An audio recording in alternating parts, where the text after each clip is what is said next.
Okay, so continue किया जाए। Hello students, आवाज आ रही है? हाँ सर। ठीक है, सो अब देखो कुछ एक बहुत टिपिकल क्वेश्चन होता है कॉमन रूट का।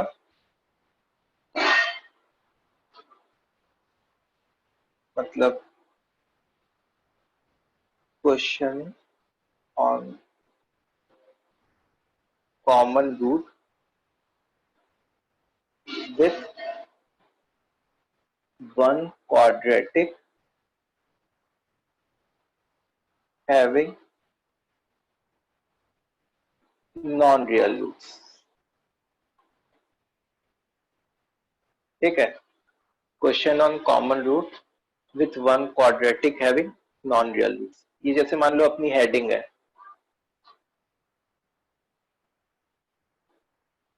अब इसमें क्या होता है, जैसे मान लो मैं तुमको एक क्वेश्चन लिख के दिखाऊं। क्वेश्चन से ऐसा है कि x square plus 3x plus 4 is equal to 0 and x square 2x square plus cx plus d is equal to 0। Both equations have common root. Then find C and D if C and D belongs to real numbers. Then find C and D if C and D belongs to what? Real numbers. ठीक है, तो देखो इसमें क्या होता है, ध्यान से सुनेंगे सब लोग। हाँ क्या हुआ?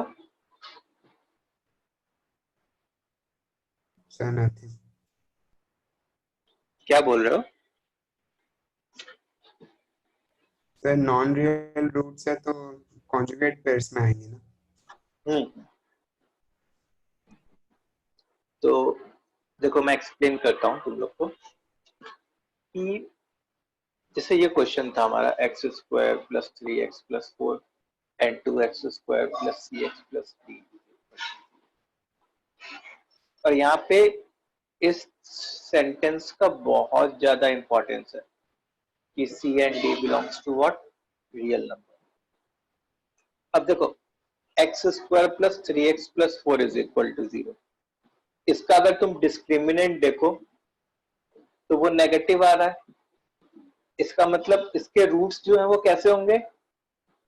नॉन रियल रूट्स होंगे और एक दूसरे के कॉन्जुगेट पेयर होंगे। इस बात से सब लोग अग्री करेंगे कि जो नॉन रियल रूट्स होते हैं वो क्या होते हैं? एक दूसरे के कॉन्जुगेट पेयर्स होते हैं। तो से if one root is a plus ib, then other root will be what? a minus ib। Fine. अच्छा, 2x square plus cx plus d is equal to 0 है। क्वेश्चन में क्या बोला गया है कि both the equations have common root. कितने common root हैं? एक है या दो है? नहीं पता, लेकिन कम से कम एक तो होना ही चाहिए। अगर ऐसा बोल दिया गया कि both the equations have common root, it means कम से कम एक तो रूट होना ही चाहिए। जैसे मान लो वो common root a plus i b है, मतलब a प्लस आई बी इसका भी रूट हो गया और a प्लस आई बी इसका भी रूट हो गया। अच्छा, हम लोग ने क्या सीखा था कि अगर हमारे कोई क्वाड्रेटिक है जिसके कोफिशिएंट्स रियल है, अगर कोई क्वाड्रेटिक है जिसके कोफिशिएंट्स रियल है और अगर एक रूट नॉन रियल होता है तो दूसरा रूट भी नॉन रियल होगा और उसका कॉन्जुगेट पेयर ही होगा। इसका मतलब इसका दूसरा रूट क्या हो जाएगा? a माइनस आई बी हो जाएगा। ये कॉन्सेप्ट क्लियर समझ में आ रहा है क्या? कि यस सर। मैंने इसको देख के ये नहीं लिखा कि ये a माइनस आई बी है तो ये भी a माइनस आई बी होगा, इसको देख के नहीं लिखा। मैंने क्या सोचा, मैंने कुछ ऐसा सोचा कि भाई मान लो दोनों में जो कॉमन रूट है वो a प्लस आई बी है, मतलब इसका a प्लस आई बी है, इसका भी a प्लस आई बी है। अब क्योंकि ये वाला जो क्वाड्रेटिक है इसके सारे कोफिशिएंट्स रियल है, 2 तो रियल है ही, और c और d क्वेश्चन में रियल दे दिया, मतलब इसका जो दूसरा रूट होगा वो भी कॉम्प्लेक्स होगा, and that should be what, a complex conjugate of this number a minus i b. तो ये देख के क्या पता चला हम लोग को, इन दोनों रूट्स को देख के क्या पता चला, बोलो भाई। तो both roots are common. Both roots are very good. तो यहां से हम लोग को ये पता चला कि दोनों रूट्स हमारे कॉमन है, दोनों रूट्स क्या है, कॉमन। अच्छा, अगर दोनों रूट्स कॉमन है तो कंडीशन क्या होनी चाहिए, A1 जल्दी by जल्दी A2 बताएं। B1 by B2 equal a1 by a2 is equal to b1 by b2 is equal to c1 by c2। अच्छा, इसके अलावा और भी कोई कंडीशन लिखनी है क्या? नो सर, नहीं। नहीं, यही सबसे ताकतवर कंडीशन है, सफिशिएंट है।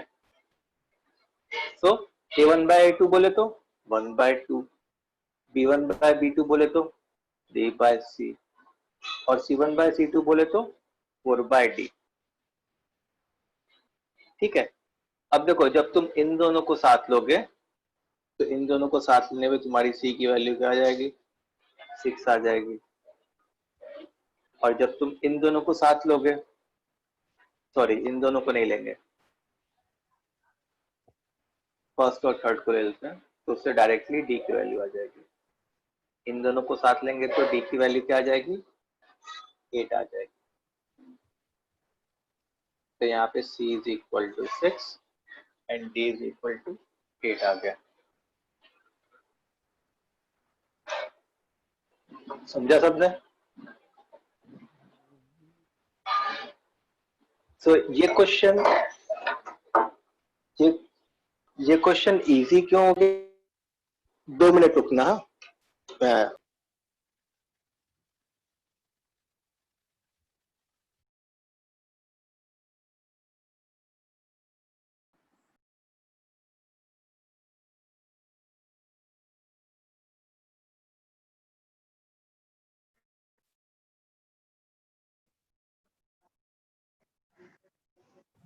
सर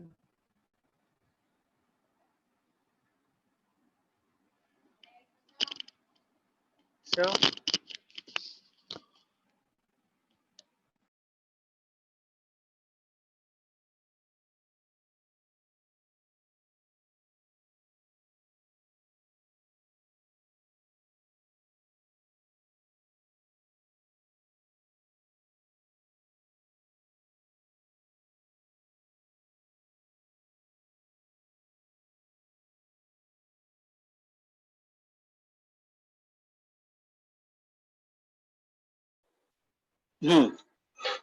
सो ये चीज समझ में आई क्या तुम लोग को? सर हाँ, आप a प्लस आई बी वाला रूट बताओगे सर, वो दोनों में कैसे? ठीक है बता रहा हूँ, 1 मिनट रुको यार, टेबल पे चाय दे दे।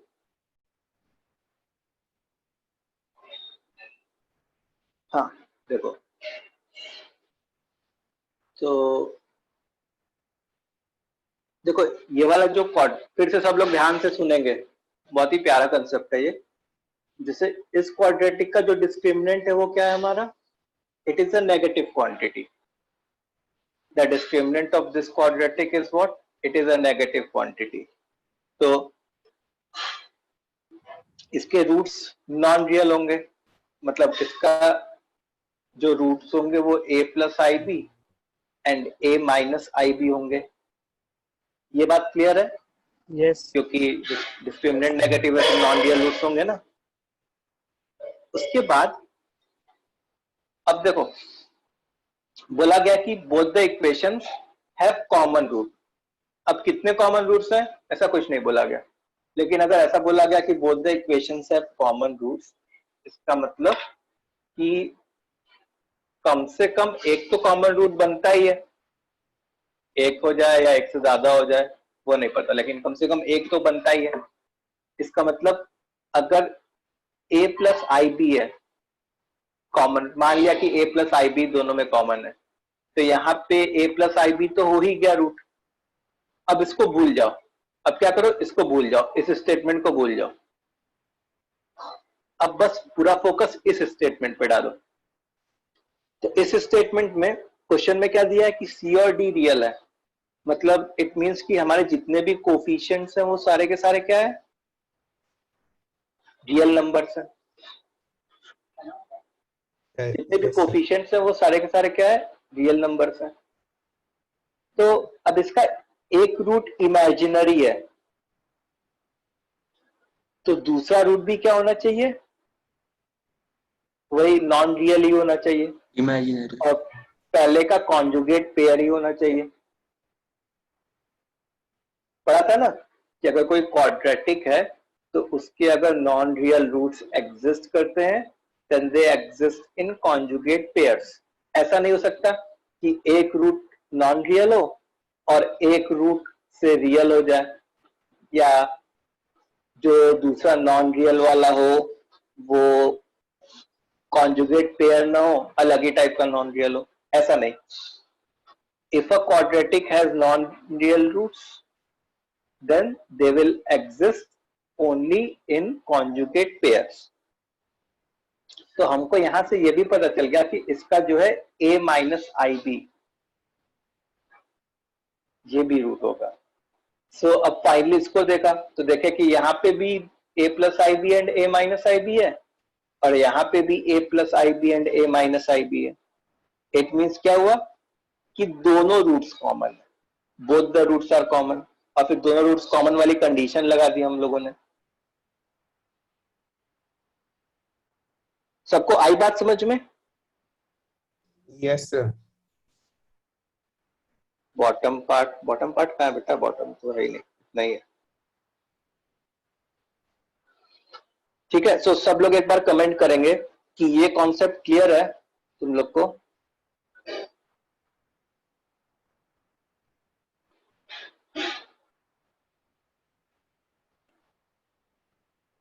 किसी बच्चे को डाउट है इस कॉन्सेप्ट में? Any student having any sort of doubt?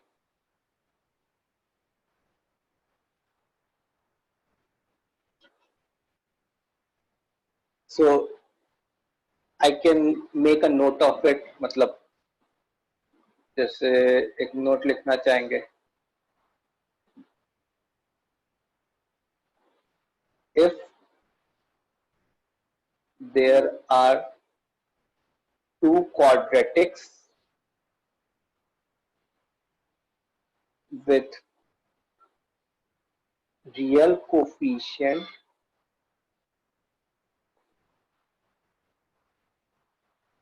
and if one quadratic has non-real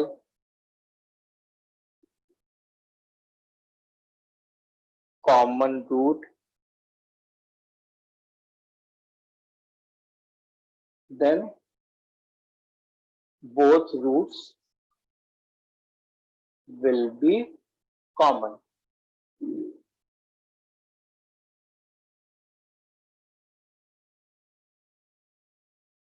Then both roots will be common. तो उस केस में जो कंडीशन तुम लगाओगे that will be a1 by a2 is equal to b1 by b2 is equal to c1 by c2.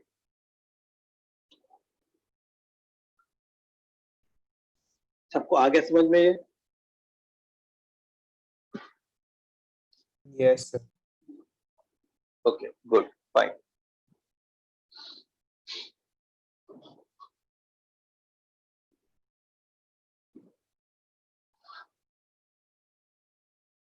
सो अब हम लोग का ये जो क्वेश्चन था, तो यहाँ पे that was important to recognize that इस क्वाड्रेटिक का जो रूट है वो नॉन रियल। ये इंपॉर्टेंट है रिकॉग्नाइज करना हमारे लिए।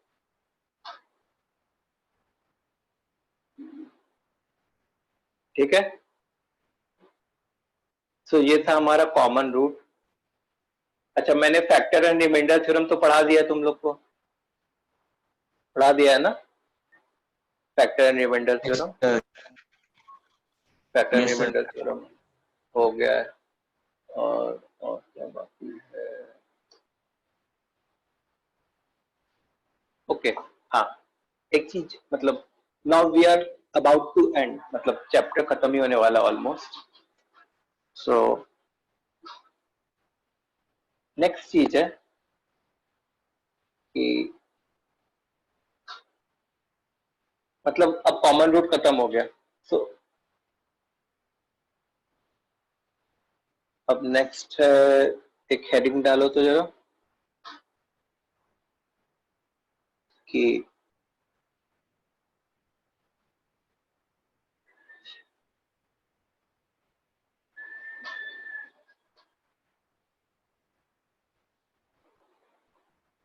Two degree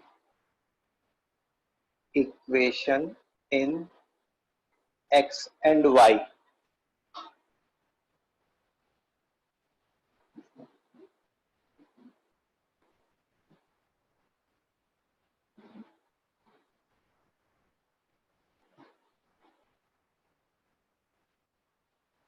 can be factorized into two linear factors in x and y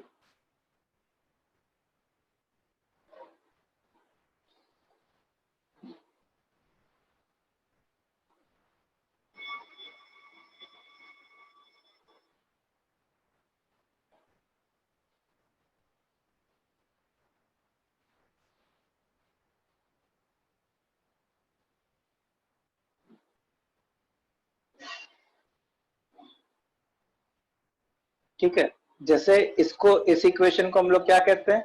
it is a general two degree equation in x and y. General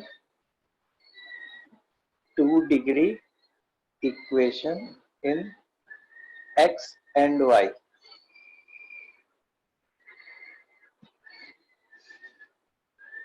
ठीक है,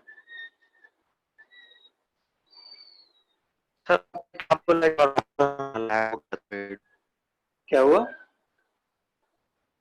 क्या एक बार बोलो ना। अच्छा, देखो अभी हम लोग ने कुछ नहीं, बस हेडिंग लिखी है।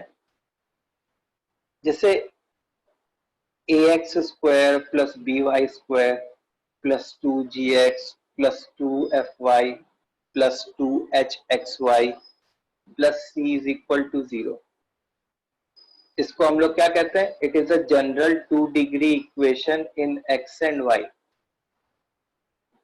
ठीक है, तो ये जो एक्सप्रेशन है, हो सकता है कि दो फैक्टर्स, हाँ क्या?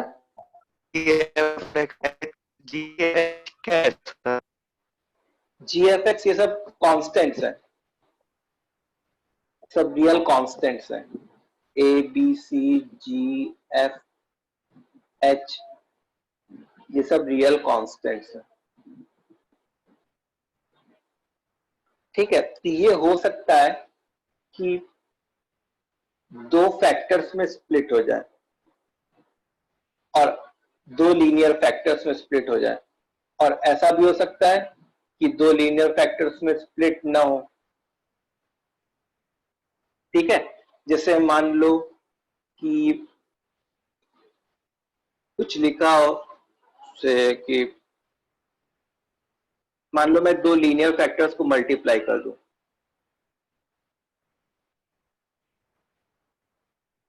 इससे कुछ बनेगा टर्म, तो इससे जो है जो बनेगा वो कुछ ऐसा बनेगा, x square minus 2y square plus 2x plus 3x plus 5x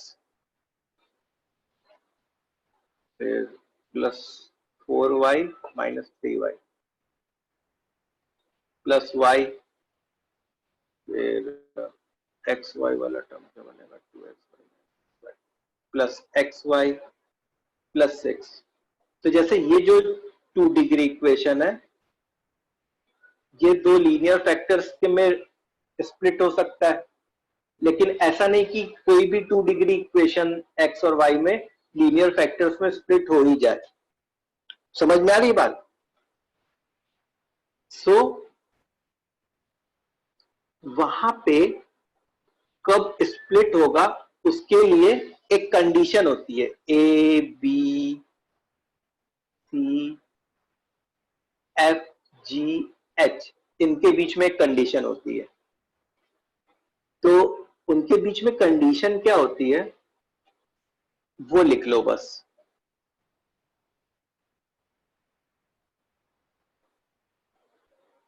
ये कंडीशन कहां से आई इसको हम लोग स्ट्रेट लाइन में पढ़ेंगे,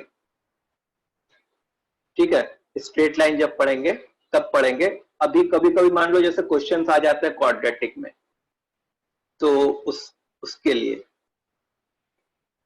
A B C plus 2 f g H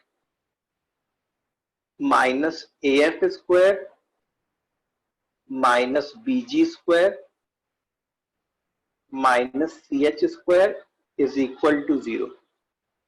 अब ध्यान रखना x का जो कोफिशिएंट है, सॉरी एक्स स्क्वायर का जो कोफिशिएंट है उसी को हम लोग a से रिफर करते हैं। y स्क्वायर का जो कोफिशिएंट है उसको हम लोग हमेशा b से रिफर करते हैं। फिर x के कोफिशिएंट को 2h से रेफर किया जाता है। मतलब जैसे मान लो 4x है, इसका मतलब 2h की वैल्यू 4 है, मतलब h की वैल्यू क्या है 2 है इस केस में। फिर से y का जो कोफिशिएंट है उसको हम लोग किससे रेफर करते हैं, अरे गलत लिख दिया, x को 2g से रिप्रेजेंट किया जाता है, y को 2f से रिप्रेजेंट किया जाता है। x को 2g से रिप्रेजेंट किया जाता है, y को 2f से रिप्रेजेंट किया जाता है। x y के कोफिशिएंट को 2h से रिप्रेजेंट किया जाता है और कांस्टेंट टर्म को हमेशा c से रिप्रेजेंट किया जाता है। कांस्टेंट टर्म को किससे रिप्रेजेंट किया जाता है, c से, ठीक है? सो अब इस कंडीशन को तुमको याद कैसे रखना है वो देखो। पहले लिख लो ए बी सी, ये लोग ऑर्डर में होते हैं, प्लस दूसरा ऑर्डर क्या हो गया 2FGH, फिर उसके बाद माइनस ए एफ स्क्वायर, मतलब 2 है मतलब इसके पावर में डाल दो, याद करने का तरीका minus a f square minus b g square, क्योंकि 2 है तो इसके पावर में डाल दिया, minus c h square is equal to 0। तो ये कंडीशन हम लोग को याद होनी चाहिए। इसका प्रूफ कब आएगा, स्ट्रेट लाइन में सीख लेंगे इसका प्रूफ। सर ये कंडीशन फैक्टराइजेशन के लिए है। हाँ, ये कंडीशन फैक्टराइजेशन के लिए, ये दो लीनियर फैक्टर्स में ब्रेक हो जाए हमारा कोई क्वाड्रेटिक, कोई डिग्री। तो जैसे मान लो एक छोटा सा क्वेश्चन कर लेते हैं, इसको लिखना है तो एक बार लिख लो जल्दी से।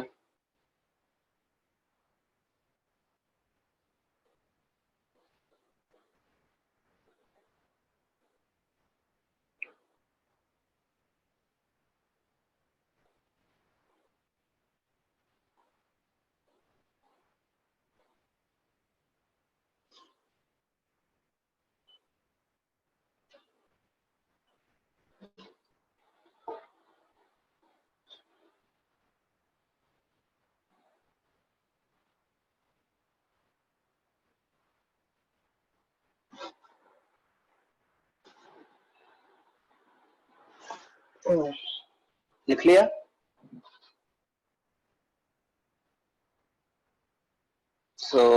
अब देखो, Yes. अब जैसे मान लिया क्वेश्चन है कि find the values of m for which the expression 2x square plus mxy plus 3y square minus 5y minus 2 can be factorized into two linear factors in x and y. तो कुछ नहीं करना, तुमको यहाँ से a B c f g h ये सब क्या है वो रिकॉग्नाइज करना है और इस वाले फॉर्मूले में पुट करना है। तो अननोन क्या है, एम है, तो वहां से तुम्हारी एम की वैल्यू आएगी। तो एक बार निकाल के देखो क्या आ रहा है।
आया आंसर?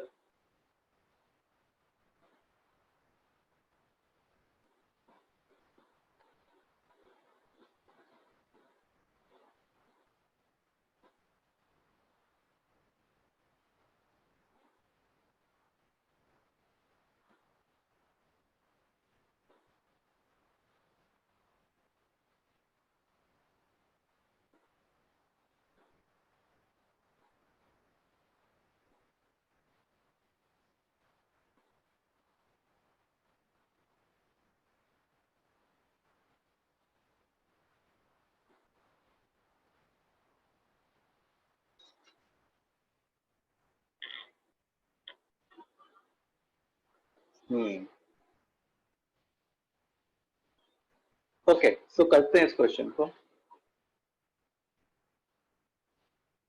तो देखो, जो जनरल 2 डिग्री इक्वेशन है तो उसका फॉर्म क्या होता है, ए एक्स स्क्वायर के साथ हमेशा ए होता है, वाई स्क्वायर के साथ हमेशा बी होता है, एक्स वाई के साथ 2h होता है, फिर x के साथ 2g होता है, f के साथ y के साथ 2f होता है और कांस्टेंट टर्म c होता है। अगर मैं कंपेयर करूं तो यहां से अपनी a की वैल्यू 2 आ गई, फिर b की वैल्यू 3 आ गई, फिर देखो 2h जो है वो m के बराबर है, मतलब h क्या हो गया m/2। फिर उसके बाद यहाँ पे x का तो टर्म कोई है नहीं, मतलब x का कोफिशिएंट एक तरीके से 0 है, तो 2g जो है 0 के बराबर है, मतलब g की वैल्यू क्या हो गई 0। अच्छा, यहाँ पे 2f जो है वो -5 के बराबर है, मतलब f की वैल्यू क्या हो गई -5/2 और c की वैल्यू क्या हो गई -2। ठीक है, तो अब हमारी कंडीशन क्या थी, कंडीशन ऐसे याद की थी मैंने, ए बी सी ऑर्डर में +2f/g/h -af² -bg² -ch² = 0। तो देखो ए बी सी मतलब 2 × 3 × -2 कितना हो गया -12। अब देखो g तो 0 है, इसका मतलब ये वाला टर्म 0 हो गया। फिर उसके बाद f है, मतलब 2 × f² मतलब 2 × 25/4 bg² मतलब 0 ch² तो c × m²/4 = 0 1 जा 2 जा, तो इससे m²/2 इसकी वैल्यू क्या आती 12 + 25/2 मतलब 49/2। ठीक है, तो इससे m² की वैल्यू 49 आ जाती। अच्छा, बहुत लोगों ने m की वैल्यू 7 लिखी है, ऐसा नहीं है, m की वैल्यू +n -7 बोथ होगी। ठीक है, आदित्य ने सही लिखा, बाकी लोगों ने 7 लिखा। ध्यान रखोगे क्या होगा +n -7 दोनों होगा। सो अंडरस्टूड दिस क्वेश्चन, ये क्वेश्चन समझ में आया तुम लोग को? Yes. इसका सॉल्यूशन, इसमें किसी बच्चे को डाउट है? No sir. नहीं है, आगे बढ़ा जाए अपने।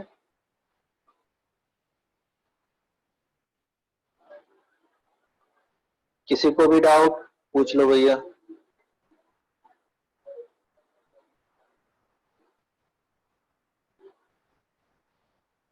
हाँ, फॉर्मूला तो लंबा है, वो याद करना पड़ेगा यार,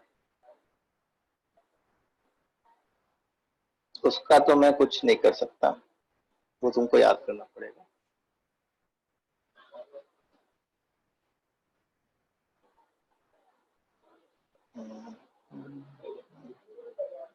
सबको क्लियर, किसी को भी डाउट नहीं? No, sir. No doubt. Good. अब देखो, अब जैसे मान लो जो हमारा क्वाड्रेटिक मतलब जो डिग्री 2 का इक्वेशन है, वो हो सकता है कि लीनियर फैक्टर्स में, दो लीनियर फैक्टर्स में ब्रेक हो जाए, हो सकता है कि ना भी हो, दोनों पॉसिबिलिटी है। तो जब वो जो दो लीनियर फैक्टर्स में ब्रेक हो रहा है, तो वो दोनों लीनियर फैक्टर्स कौन कौन से होंगे, अब हम लोग क्या कर रहे हैं वो फाइंड करने जा रहे हैं। ठीक है, सो our note, next note is, if a degree 2 equation in x and y can be factorized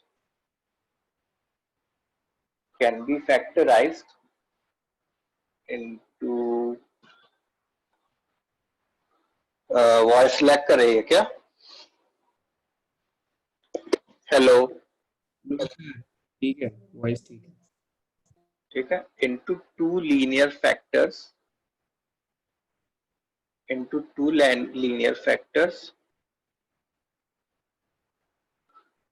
then to find those linear factors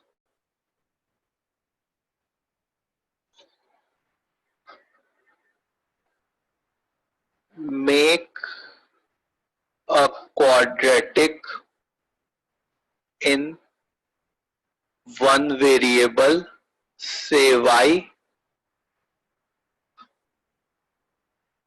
with coefficient of that quadratic in other variable, say x. Now apply quadratic formula.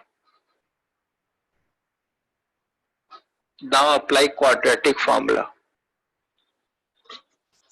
Quadratic formula पता है सबको, minus b plus minus. Yes. तो जैसे मान लो एक question दिखाता हूं मैं करके तुमको.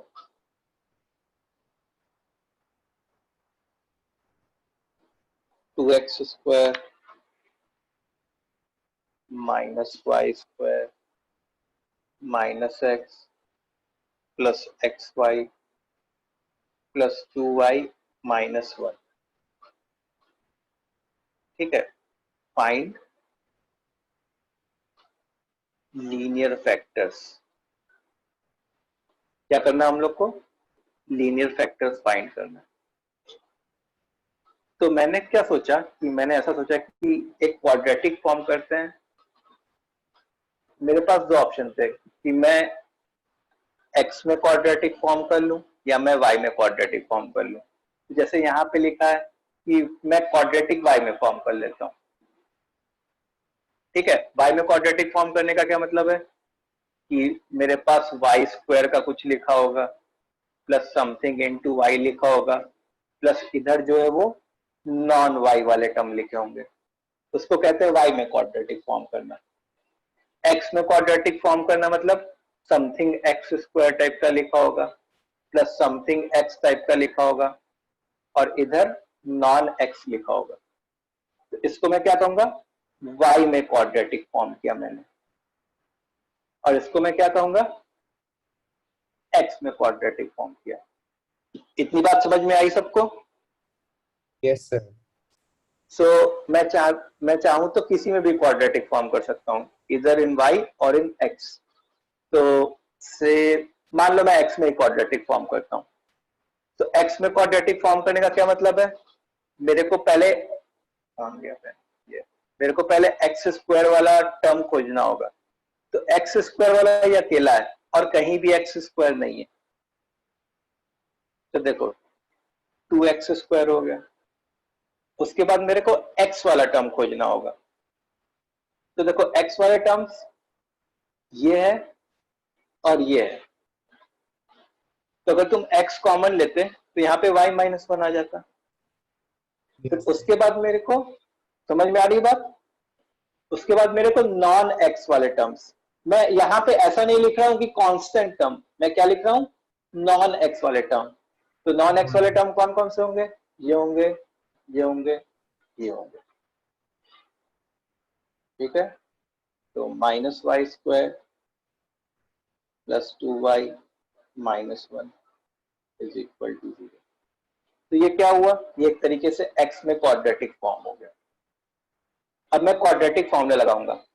x is equal to minus b plus minus root of b square minus 4 times minus Y square plus 2y minus 1 whole upon 2a मतलब होल अपॉन 4. सही लिखा हम लोगों ने? नहीं, यहाँ पे 8 होना सब चाहिए. स्क्वायर माइनस 4x होगा ना.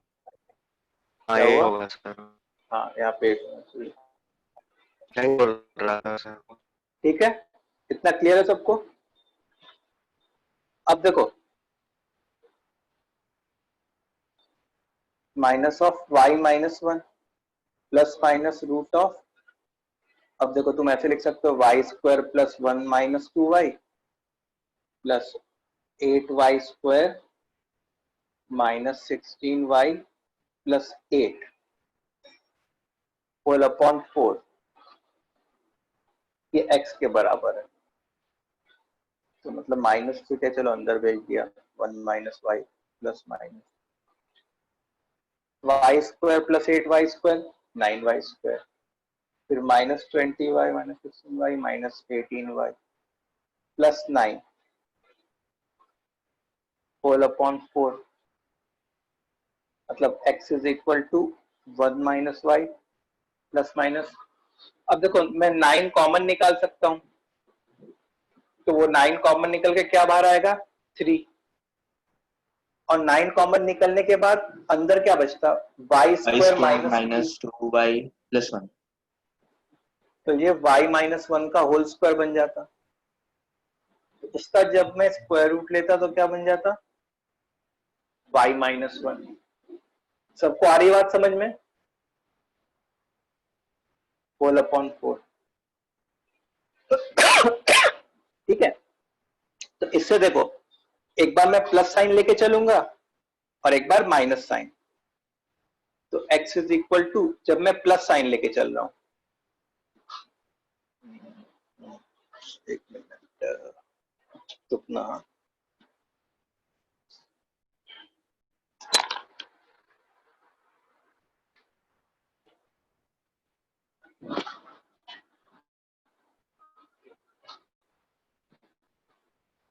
ठीक है।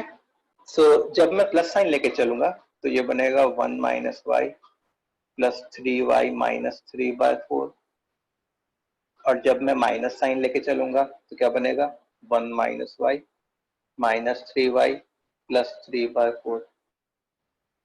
तो यहां से जो है 2y माइनस 2/4, मतलब y माइनस 1/2, और यहां से जो है 4 माइनस 4y/4, मतलब 1 माइनस वाई। तो एक ये वाला बन गया और एक ये वाला बन गया। तो जब इन दोनों को इक्वेट करते तो क्या बन जाता है 2x is equal to y minus 1, और जब इन दोनों को इक्वेट करते तो x plus Y minus 1 is equal to 0। तो एक जगह से 2x minus Y plus 1 is equal to 0, और एक जगह से x plus Y minus 1 is equal to 0। समझ में आई बात? Sir 2x minus 2x is equal to y minus 1 कहाँ से आया? इन दोनों को इक्वेट कर दिया, इसको और इसको, फिर इस 2 को क्रॉस मल्टीप्लाई किया उधर, इस 2 को इधर क्रॉस मल्टीप्लाई किया इधर, तो 2x is equal to, numerator को तो ऐसे ही रहने दिया y माइनस 1, फिर सबको इधर लेके आ गए 2x माइनस वाई प्लस 1, फिर ऐसे ही नीचे वाला x प्लस वाई माइनस 1। सो यही जो है इसके दो लीनियर फैक्टर्स होंगे। जो ये क्वेश्चन दिया हुआ है ना, जो ये पूरा लिखा हुआ है, तो ये इन्हीं दो लीनियर फैक्टर्स में ब्रेक हो रहा है।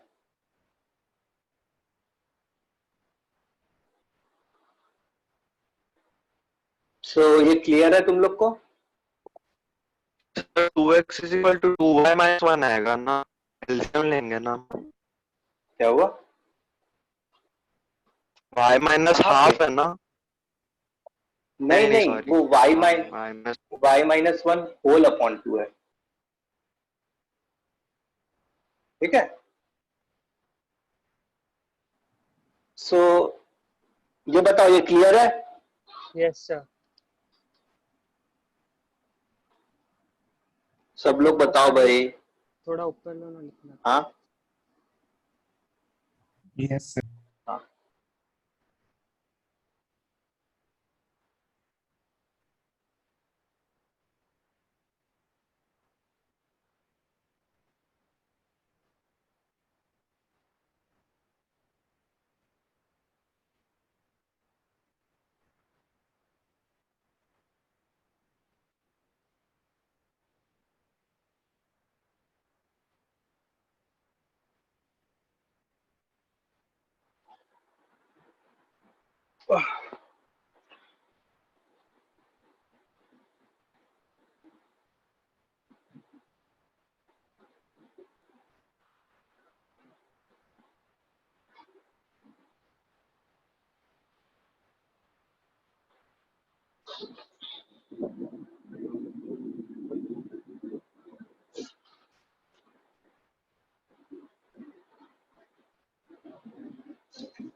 चलो हो गया।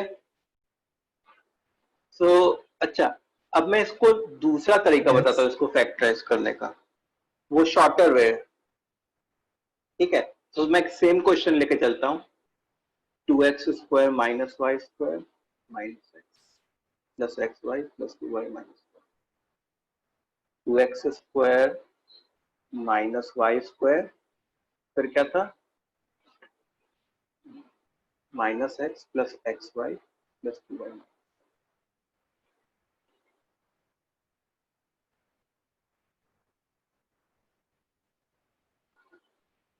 ठीक है, ये सेम क्वेश्चन है और इसको हम लोग को फैक्टराइज करना है। ठीक है,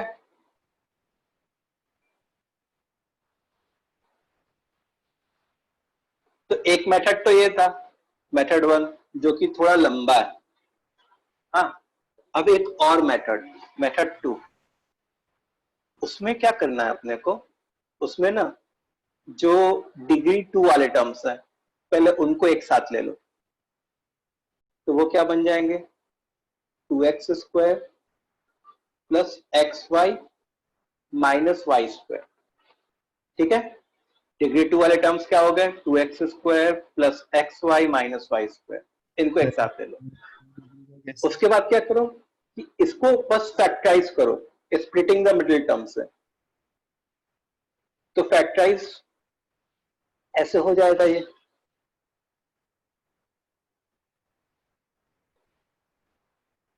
to X into X plus Y minus Y into X plus Y, मतलब ये क्या हो गया, 2x minus Y into X plus Y. आई बात समझ में? तो अब जो हमारा जो दो लीनियर फैक्टर्स होंगे उसमें वेरिएबल टर्म्स जो है, एक में 2x माइनस वाई होगा और एक में x प्लस वाई होगा। अब बस हम लोग को क्या निकालना है, इन दोनों के कांस्टेंट्स निकालने हैं, C1 एंड C2। हम लोग को क्या करना है, इन दोनों के कांस्टेंट निकालना है। अगर तुम आंसर देखो, इसीलिए मैंने सेम एग्जांपल लिया, अगर तुम आंसर देखो तो एक फैक्टर जो है 2x माइनस वाई प्लस 1 है और दूसरा factor x plus Y minus 1 है। तो देखो हमारा 2x minus Y and x plus Y already आ चुका है, बस हम लोग को क्या करना है, C1 एंड C2 निकालना। इतनी बात क्लियर है सबको? ठीक है, अब देखो C1 और C2 निकालने के लिए देखो ऐसा लिखने से क्या हो गया, 2x square plus x y minus Y square, हम लोग ने ये जो डिग्री 2 वाले टर्म्स थे उनका कंसिडरेशन कर लिया है। मतलब ऐसा लिखने से डिग्री 2 वाले टर्म्स क्रिएट हो रहे हैं। अब हम लोग को क्या करना है कि x का टर्म क्रिएट करना है। तुम ऐसे सोचो, तो x रेज टू 1, तो x रेज टू 1 कैसे क्रिएट होता, जब 2x C2 के साथ मल्टीप्लाई होता, मतलब 2C2, और जब ये x C1 के साथ मल्टीप्लाई होता प्लस C1, इधर जो है x का टर्म ये होता, और ओरिजिनल क्वेश्चन में क्या था, माइनस x था। इसका मतलब कि C1 प्लस 2C2 क्या हो जाएगा, -1। अब y का टर्म, y रेज टू 1 का कोफिशिएंट देखना है। तो देखो y रेज टू 1 कब क्रिएट होता, जब ये माइनस वाई C2 के साथ मल्टीप्लाई होता तो माइनस C2, और जब ये y C1 के साथ मल्टीप्लाई होता प्लस C1 इंटू वाई, और इधर क्या है 2y है, इसका मतलब C1 minus C2 is equal to 2। ठीक है, तो हम लोग को दो इक्वेशंस आ गए C1 और C2 में। C1 minus C2 is equal to 2, C1 plus 2C2 is equal to -1। तो जब से इसको सब्ट्रैक्ट कर दिया तो यहां से C2 की वैल्यू -1 आ गई, और C2 की वैल्यू फिर यहां पे पुट कर दी तो C1 की वैल्यू 1 आ गई। इसका मतलब हमारे जो दो फैक्टर्स हुए वो दो फैक्टर्स कौन कौन से हो गए? 2x minus Y plus 1, C1 की जगह 1 और C2 की जगह -1, x प्लस वाई -1। और अगर तुम हमारा आंसर देखोगे तो वही आ रहा है, देखो 2x minus Y plus 1, 2x minus Y plus 1 and x plus y -1, x plus y -1। Sir इसमें कांस्टेंट टर्म भी यूज कर सकते थे ना? हाँ, अब देखो, अगर हमारा ये जो डिग्री 2 का इक्वेशन है वो हो सकता है कि लीनियर फैक्टर्स में ब्रेक हो सकता है कि ना भी हो, तो यहाँ पे हम लोग ने कांस्टेंट टर्म का यूज नहीं किया। अब अगर x और y से तुम्हारा C1 और C2 जो आया उससे उन दोनों को आपस में मल्टीप्लाई करो तो 1 और -1 मल्टीप्लाई होकर -1 बन रहा है, जो कि गिवन इक्वेशन का कांस्टेंट टर्म है। इसका मतलब कि ये लोग दो लीनियर फैक्टर्स में ब्रेक हो रहे हैं। ये वाला जो एक्सप्रेशन है, ये वाला एक्सप्रेशन मैंने ऐसा नहीं कि अपने मन से कोई भी एक्सप्रेशन लिख दिया, ये मैंने ऐसा एक्सप्रेशन लिखा है जो सच में दो लीनियर फैक्टर्स में ब्रेक हो रहे होते हैं। समझ में आ रही बात? अगर इन दोनों का मल्टीप्लीकेशन, मतलब C1 और C2 तो तुमने कैसे निकाला? x की हेल्प से और y के कोफिशिएंट की हेल्प से।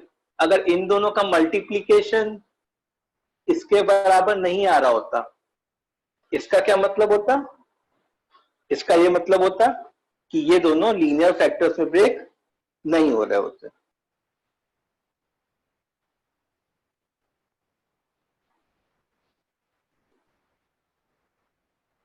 समझे? सब लोग एक बार कमेंट करो। हाँ बोलो। तो फिर फॉर्मूला लगाने की जरूरत नहीं पड़ती क्या? हाँ, यहाँ पे फॉर्मूला, कौन सा फॉर्मूला? सर वही फैक्टराइज होगा या नहीं चेक करने के लिए। हाँ, देखो, अगर क्वेश्चन में ऐसा बोल रहा है कि इसको दो लीनियर फैक्टर्स में ब्रेक करना है, अगर क्वेश्चन में ऐसा बोल रहा है कि इसको दो लीनियर फैक्टर्स में ब्रेक करना है, मतलब सच में वो ब्रेक हो रहा होगा तभी दो लीनियर फैक्टर्स में ब्रेक करने को बोल रहा होगा। अच्छा, अगर तुमसे पूछेगा कि चेक करो कि ये लीनियर फैक्टर्स में ब्रेक हो रहा है कि नहीं, तब तुम वो ABC प्लस 2FGH वाला फॉर्मूला लगा सकते थे। वो फॉर्मूला थोड़ा आसान ही है, इस कैलकुलेशन से थोड़ा आसान है। और अगर पूछ रहा है कि ये दो लीनियर फैक्टर्स में ब्रेक हो रहा है तो वो दो फैक्टर्स क्या होंगे, तो या तो मेथड 1 से कर सकते थे। मेथड 1 क्या था?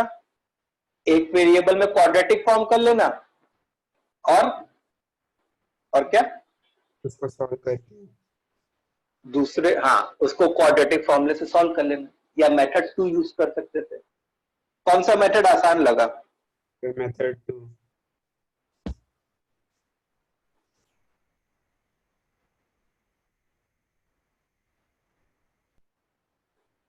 देखो, मेथड 2 मैं फिर से एक्सप्लेन कर रहा हूं, ठीक है? जिसको नहीं समझ में आया अगेन सुनो।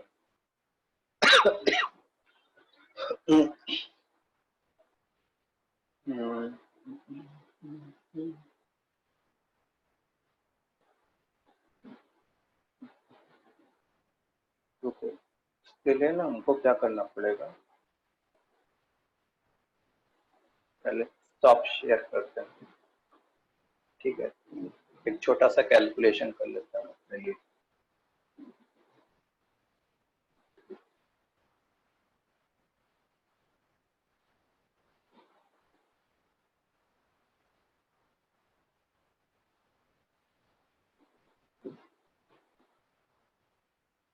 मैं क्या कैलकुलेशन कर रहा हूँ बताओ? सर इक्वेशन फॉर्म कर रहे होगे। मैं इक्वेशन फॉर्म कर रहा हूँ।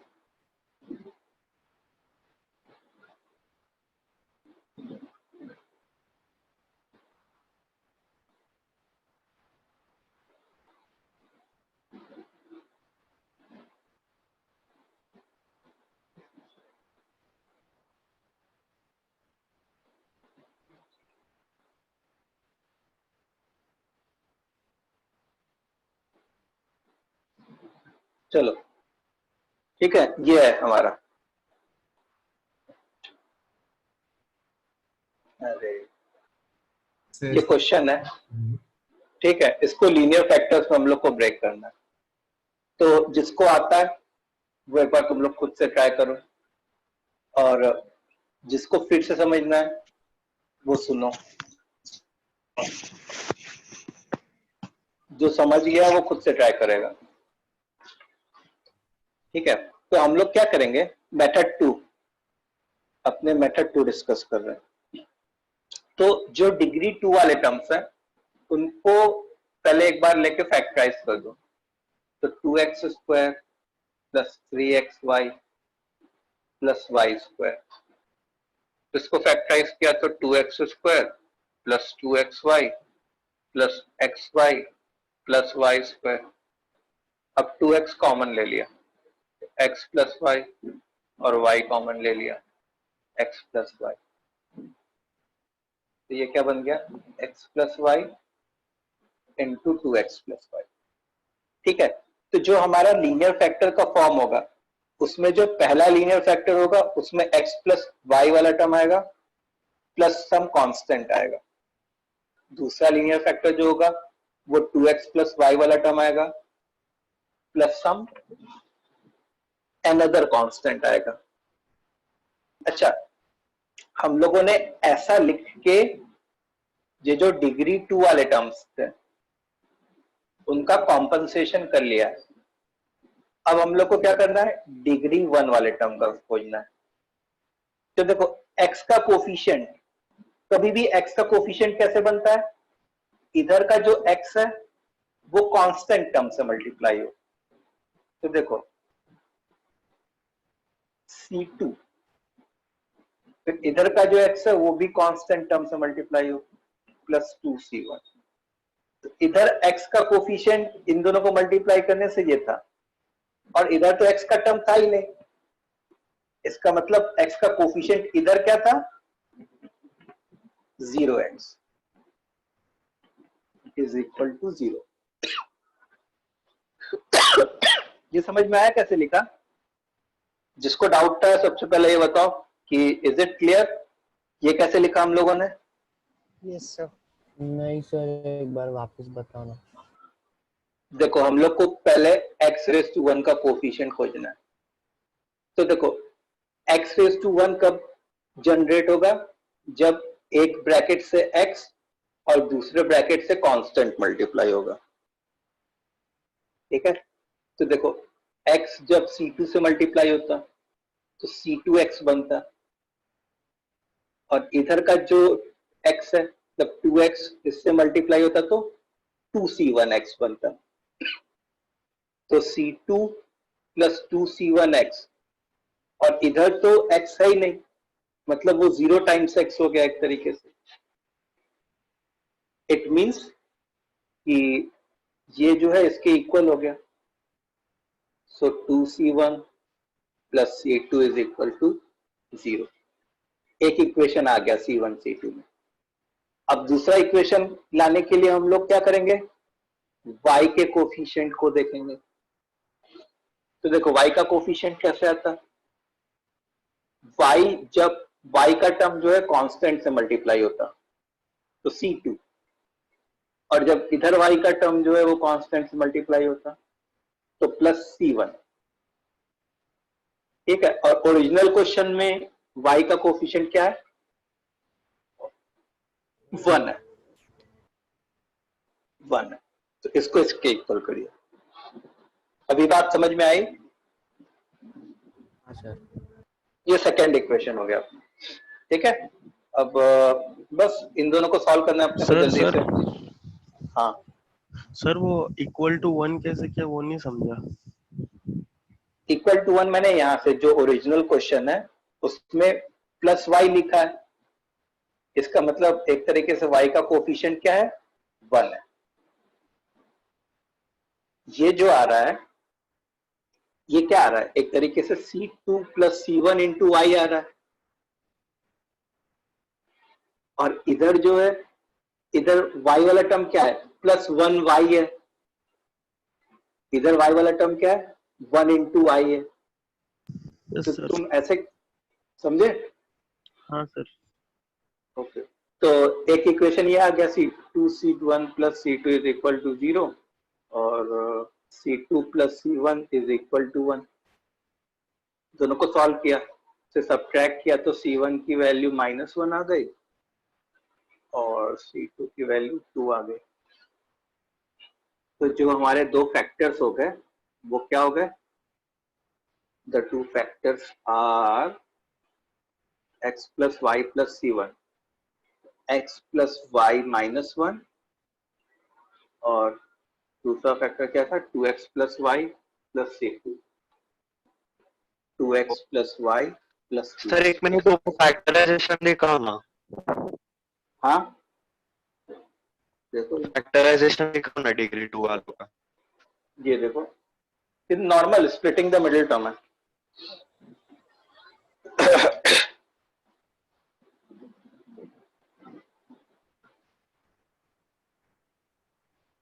अच्छा हाँ।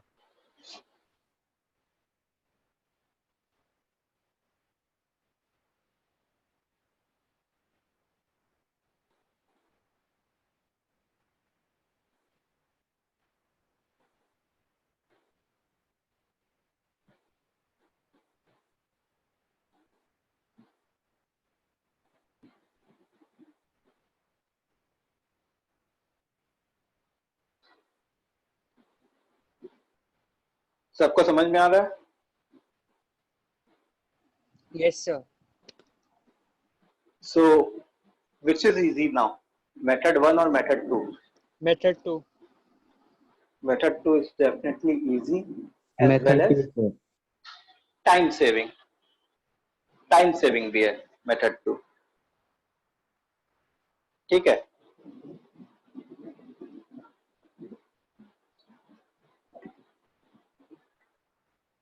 Hello sir. हाँ बोलो। सर मुझे एक छोटा सा डाउट था कि मतलब इसको लीनियर इक्वेशन में हम लोग डिवाइड कर सकते हैं कि नहीं, वो मतलब कौन से फॉर्मूले से पता चलता है? वो वाला फॉर्मूला ना, ABC plus 2FGH minus AF square minus BG square minus CH square. अगर ये वाली क्वांटिटी 0 आ जाए,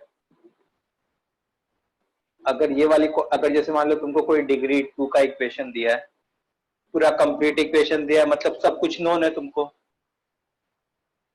अगर इसकी वैल्यू 0 आ जाए मतलब वो दो लीनियर फॉर्म में ब्रेक हो जाएगा, और अगर इसकी वैल्यू 0 ना आए इसका मतलब वो दो लीनियर फॉर्म में ब्रेक नहीं होगा। होता क्या है मतलब एक्चुअली में कि जो 2 डिग्री इक्वेशन होता है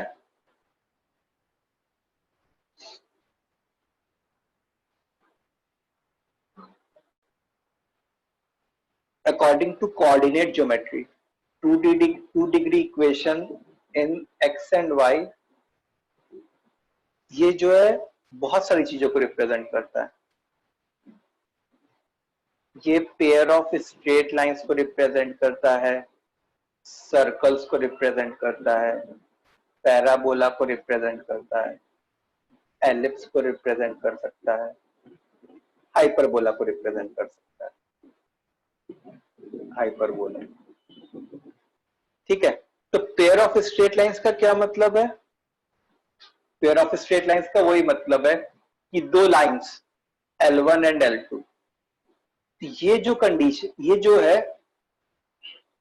जो अभी हम लोग पढ़ रहे हैं कि दो लीनियर फैक्टर्स में ब्रेक हो जाना, मतलब वो जो है पेयर ऑफ स्ट्रेट लाइंस को रिप्रेजेंट करना,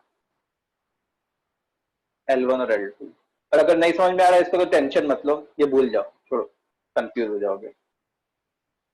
ठीक है, इससे पहले जो समझाया वो क्लियर है? Yes sir. Yes sir. Yes, sir. ठीक है, सो अभी कोऑर्डिनेट ज्योमेट्री से रिलेट मत करो, कोऑर्डिनेट ज्योमेट्री जब पढ़ेंगे तब रिलेट करेंगे, अभी भूल जाओ इसको, फालतू का परेशान हो जाओ। ठीक है, अच्छा, ये सारे चैप्टर्स जो मैंने लिखे हैं, ये सब चैप्टर्स के नाम है हमारे। तो ये सारे चैप्टर्स हम लोग पढ़ेंगे कोऑर्डिनेट ज्योमेट्री में। कोऑर्डिनेट ज्योमेट्री जो है इसी के द्वारा बनी हुई है, मतलब इन सब चैप्टर्स को कंप्राइज करके कोऑर्डिनेट ज्योमेट्री बनती है।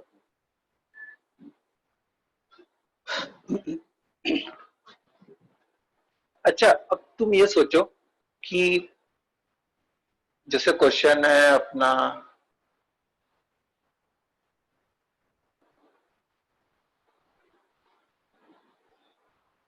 कि x square plus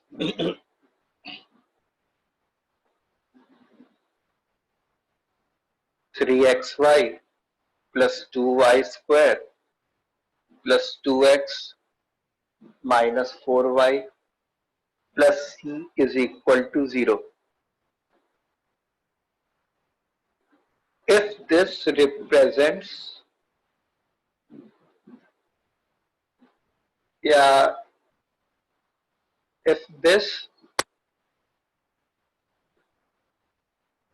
can be factorized into two linear factors, then find those linear factors. Then find those linear factors. तो ये बताओ कि इस क्वेश्चन को आंसर करने के लिए हम लोग को ये सी निकालने की जरूरत पड़ेगी कि नहीं पड़ेगी, कि बिना सी निकले ही काम हो जाएगा? सर बिना सी के हो जाएगा।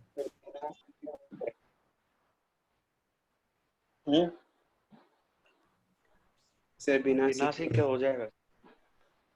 हाँ, बिना सी के हो जाएगा। क्यों? क्योंकि हम लोग क्या करेंगे, इससे जो है इन तीनों से डिग्री 2 से क्या करेंगे, पहले स्प्लिटिंग द मिडिल टर्म कर लेंगे अपने। समझ में आ रही है बात? और स्प्लिटिंग द मिडिल टर्म करने के बाद फिर एक में C1 जोड़ लेंगे और दूसरे में C2 जोड़ लेंगे। और C1 और C2 कैसे फाइंड करेंगे? X और Y के कोफिशिएंट से फाइंड करेंगे, C1 और C2। तो करो इसको।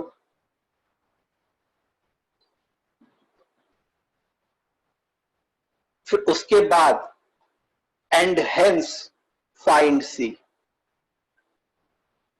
मतलब लीनियर फैक्टर्स में ब्रेक होने के बाद C फाइंड करो, C पहले नहीं फाइंड करना।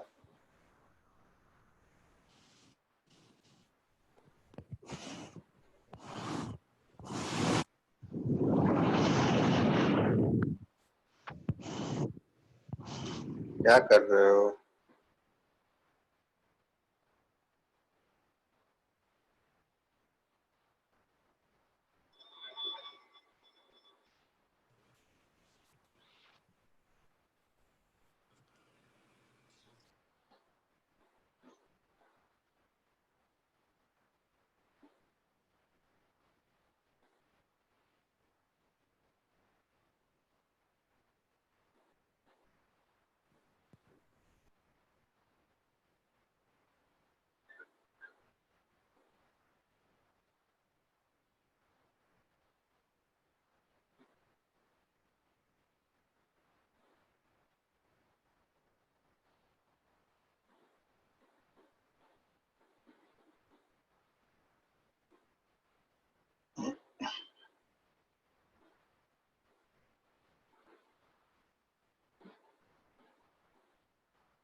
साउंड बंद करो।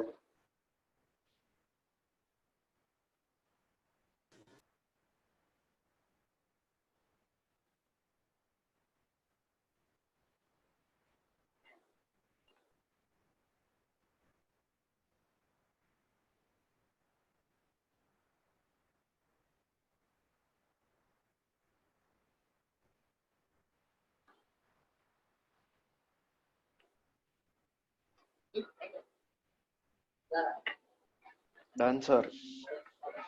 हो गया? सब लोग को करना है। Yes sir, one minute.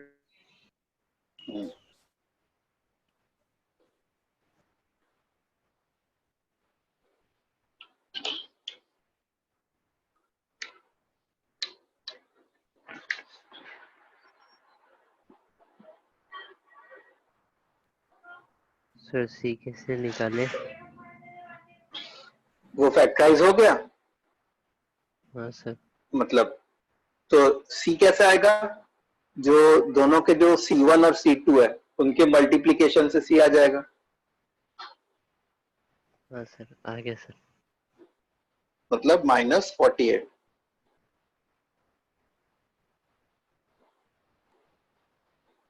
चलो, सो जल्दी से पेन का कलर चेंज कर लिया जाए, रेड। तो पहले इन दोनों को, सॉरी मतलब जो डिग्री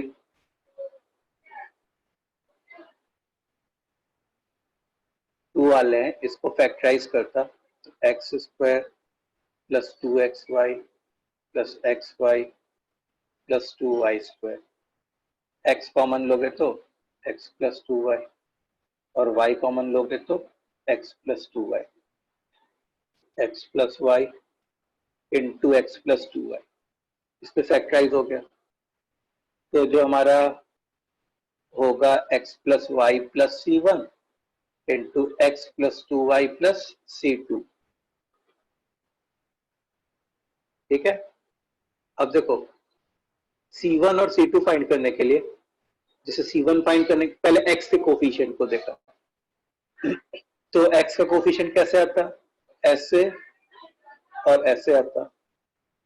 तो C2 + C1 = इधर x का कोफिशिएंट क्या है?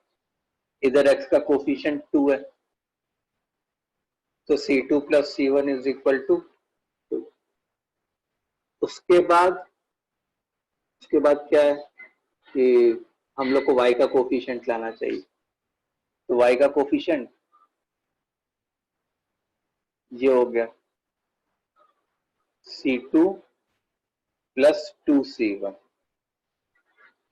और y का कोफिशिएंट क्या है? -4 है, तो -4।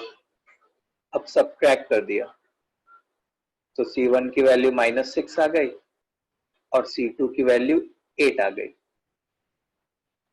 इसका मतलब x + y -6 × x + 2y + 8।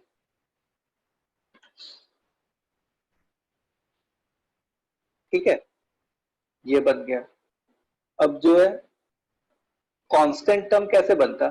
कभी भी कांस्टेंट टर्म जो बनता है वो इन दोनों कांस्टेंट को आपस में मल्टीप्लाई करने पे ही बनता। तो -6 and 8 मतलब -48। सो जो सी है हमारा क्वेश्चन का, वो क्या हो गया? -48। C will be what? -48।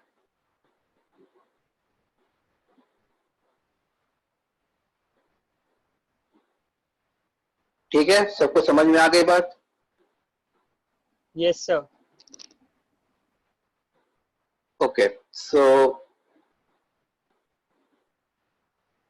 हम लोग ने क्वाड्रेटिक इक्वेशन कर लिया, कंप्लीट कर लिया है। अब मैं नेक्स्ट क्लास में जो है तुम लोग को मॉड्यूलस के बारे में पढ़ाऊंगा। ठीक है, मॉड्यूलस के बारे में। तो मॉड्यूलस के बारे में पढ़ने के लिए तुमको what you need to do is, पहली तो चीज है कि जो हमारी इनइक्वालिटी है, इनइक्वालिटी वाला चैप्टर है,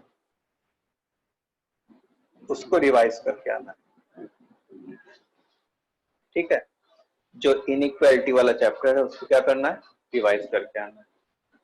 और मैं तुम लोग के ग्रुप पे एक बुकलेट डाल दूंगा, उसको तुमको पूरा अटेम्प्ट करना है। क्वाड्रेटिक की बुकलेट रहेगी। Okay sir.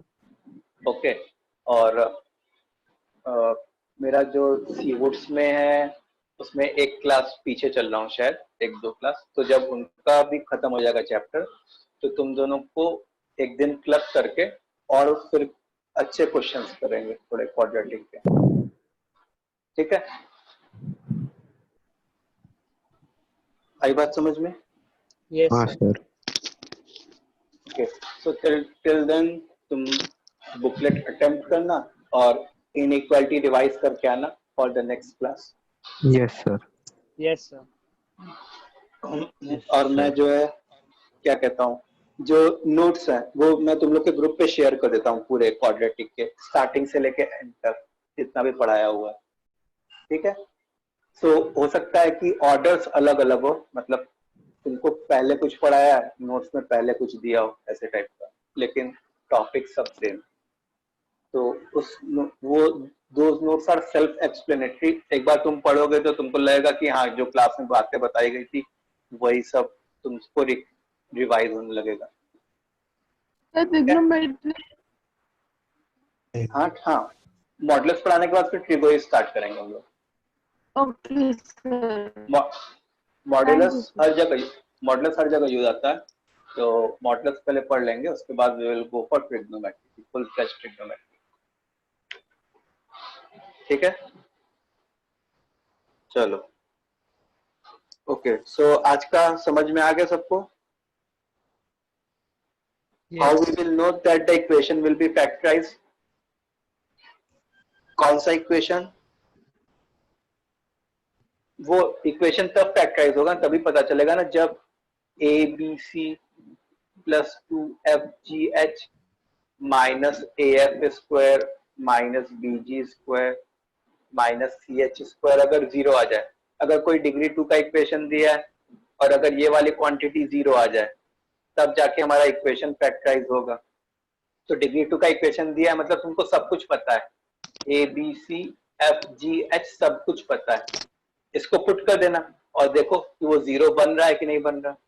अगर 0 बन रहा है इसका मतलब कि वो वाला जो गिवन डिग्री 2 का इक्वेशन है वो फैक्टराइज होगा, और नहीं बन रहा तो नहीं होगा। फाइन, चलो गुड। Bye. Thanks, sir. आज का क्लास में यहीं पे कंक्लूड करता हूँ। अब क्वाड्रेटिक को अच्छे से करना, ठीक है? चलो, good bye. Bye sir. Bye.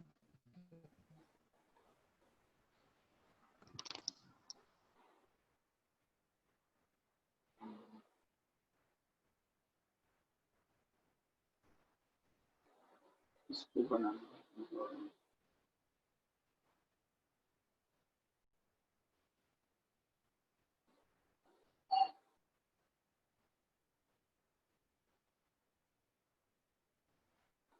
Hello Nilesh sir.